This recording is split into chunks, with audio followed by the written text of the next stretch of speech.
किसी बाबा के पास जाने की जरूरत नहीं है आपको। बड़ा प्रमाण दिखा रहा हूं जिसमें ईश्वर स्वयं ये कह रहे हैं कि जो मनुष्य अपना मन मुझ में लगा देता है, जो मुझे याद करता है, उस मनुष्य की बड़ी से बड़ी परेशानियों को मैं हल कर देता हूं। बड़ी से बड़ी परेशानियों को वो मनुष्य लांग जाता है, बस केवल अपना मन मुझ में लगा दे और मुझे याद करता रहे। प्रमाण में यह तक लिखा हुआ है कि कितना भी बड़ा पापी अगर एक बार आ जाए मेरी शरण में सच्चे दिल से, तो उसके बड़े से बड़े पाप भी मैं माफ कर देता हूं। यह प्रमाण एक बार आप देखिए और आपको पता लगेगा कि ईश्वर ही सर्वशक्तिमान है। यह प्रमाण देखिए एक बार।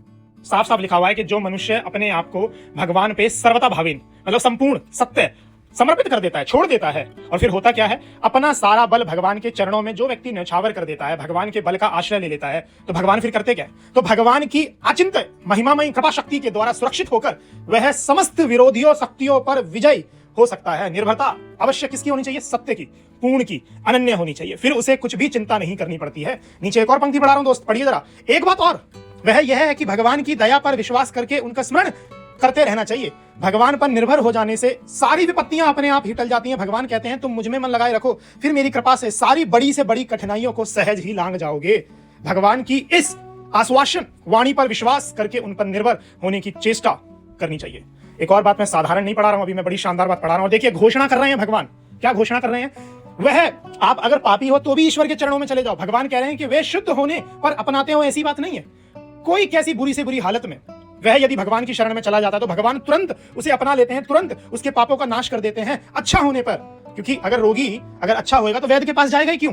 रोगी की आवश्यकता तो जब पड़ रही है, वैद्य की आवश्यकता तो जब पड़ रही है जब रोगी है, और वैद्य उसे अच्छा कर देते हैं।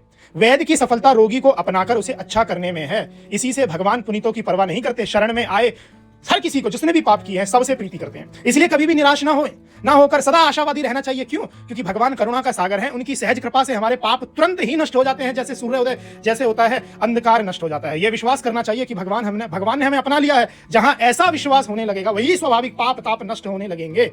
परंतु होता क्या है, मनुष्य जो है बड़ा पापी है। मनुष्य पापी इसलिए है, यहाँ पे नीचे देखिए लिखा हुआ है, मनुष्य की दृष्टि अत्यंत सीमित है। जब अच्छा होएगा तो मनुष्य खुश होता है, और जब बुरा होता है, यहाँ पे लिखा हुआ है कि उसकी इच्छा के विपरीत कोई भी घटना घटती है तो वह दुखी होता है, और दुखी होता है तो क्या करता है, और उसके विकसित होकर भगवान की सत्ता, महत्वता, उनकी दयालुता पर ही आक्षेप करने लगता है, आरोप करने लगता है। कहता है तुम मुझे ऐसा क्यों कह रहे हो। परंतु भगवान तो कृपालु हैं, दयामय हैं, उनको कुछ भी फर्क नहीं पड़ता है। अब आप अपने मन से 100% पूछिए, आप ईश्वर को छोड़कर हर एक मनुष्य के पीछे भाग रहे हो कि ये आपकी प्रॉब्लम्स का हल कर देगा। ईश्वर के समर्पण नहीं हो रहे हो।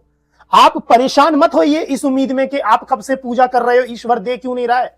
शुक्रगुजार ईश्वर का इस बात से भी रहिए कि आपने कितने पाप करे हैं, वो आपके पापों की सजा आपको तुरंत नहीं दे रहा। वो कितना कृपालु है, कितना दयालु है। आप ईश्वर की शरण में चले जाइए। मैं विश्वास से कह रहा हूं कि आपकी सारी परेशानियों के हल ईश्वर कर देगा।